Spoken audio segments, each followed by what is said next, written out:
வணக்கம் நண்பர்களே, நாம் இன்னைக்கு இந்த வீடியோவில் என்ன ஒரு முக்கியமான தகவலை பற்றி தெரிஞ்சுக்க போகிறோம் அப்படின்னு சொல்லிட்டு பார்த்தீங்கன்னா, ஜானகி அம்மா 2011 ஒரு ஆக்சிடெண்ட்டில் மெட் பண்ணாங்க அப்படின்னு சொல்லிட்டு நமக்கு நல்லாவே தெரியும்.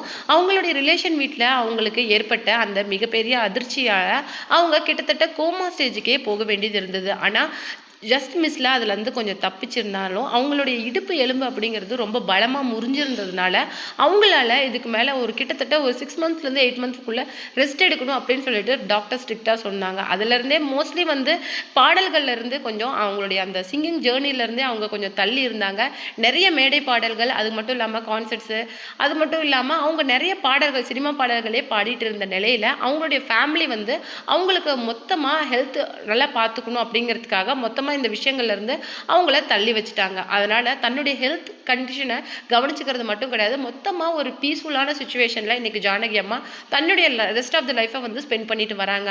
அந்த வகையில் அவங்க இன்னைக்கு அபிஷேகாவோட பாடலுக்கு ரியாக்ட் பண்ணியிருக்காங்க அப்படிங்கிற ஒரு விஷயம் தான் இன்னைக்கு மற்ற போட்டியாளர்கள் மத்தியிலையும் சரிகமப்பா செட்லையும் பேசிட்டு இருக்க ஒரு வைரலான விஷயமா போயிட்டு இருக்கு. அதை பற்றி தான் நாம் இந்த வீடியோவில் டீட்டெயிலாக பார்க்க போகிறோம். வீடியோக்குள்ளே போகிறதுக்கு முன்னாடி நீங்கள் நம்ம சேனலுக்கு புதியவராக இருந்தால் மறக்காமல் நம்ம சேனலை நீங்கள் சப்ஸ்கிரைப் பண்ணி ஃபாலோ பண்ணிக்கோங்க. வாங்க வீடியோக்குள்ளே போகலாம். அபிஷேகாவோட ஒவ்வொரு பாடல்களுக்குமே கிட்டத்தட்ட 2 தடவை ஜட்ஜஸ் கோல்டன் ஷவர் கொடுத்துருக்குறாங்க. நிறைய பாடல்களுக்கு ஸ்டாண்டிங் அவேஷன் கொடுத்துருக்காங்க அப்படிங்கிற விஷயம் நமக்கு நல்லாவே தெரியும். அது மட்டும் கிடையாது, இதுக்கு முன்னாடி சீசன்லையும் ஜட்ஜஸ் கிட்ட யார் அதிகமாக கோல்டன் ஷவர் வாங்குறாங்களோ அவங்க தான் டிக்கெட் டு ஃபைனலுக்கு போகிறதுக்கான அந்த ஆப்பர்ச்சுனிட்டிஸ் அப்படிங்கிறதும் அதிகமாக இருந்தது. அந்த வகையில் இந்த சீசனில் அந்த ஆப்பர்ச்சுனிட்டி யாருக்கு அதிகமாக இருக்குது அப்படின்னு சொல்லிட்டு பார்த்தீங்கன்னா அது நம்மளுடைய கிட் அபிஷேகாவுக்கு தான்.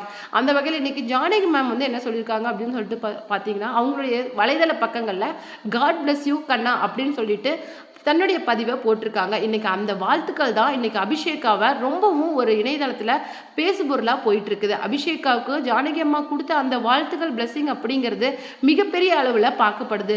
மொத்த சரிகமப்பா ஸ்டேட்லேயே என்ன சொல்கிறாங்க அப்படின்னு சொல்லிட்டு பார்த்தீங்கன்னா, நீ காட் கிஃப்டட் சைல்டு அப்படின்னு சொல்லிட்டு நான் சொன்னல, அந்த வகையில் உங்களுக்கு இன்னைக்கு அதாவது இந்த உலகத்தில் ஜானகி அம்மா அப்படிங்கிறது சிங்கிங் உலகத்தில் அப்படின்னு பார்க்கும்போது ஒரு பெரிய கடவுள் மாதிரி பார்க்கப்படுறாங்க. அவங்களே உனக்கு பிளஸ் பண்ணியிருக்காங்க அப்படிங்கிறது ஒரு மிகப்பெரிய விஷயம். இதை தவிர இதுக்கு மேலே உன் வாழ்க்கையில் யாருமே உனக்கு ஒரு அப்ரிசியேஷனை கொடுக்க முடியாது அப்படின்னு சொல்லிட்டு ஜட்ஜ் ஸ்ரீனிவாசே சொல்லியிருக்காங்க.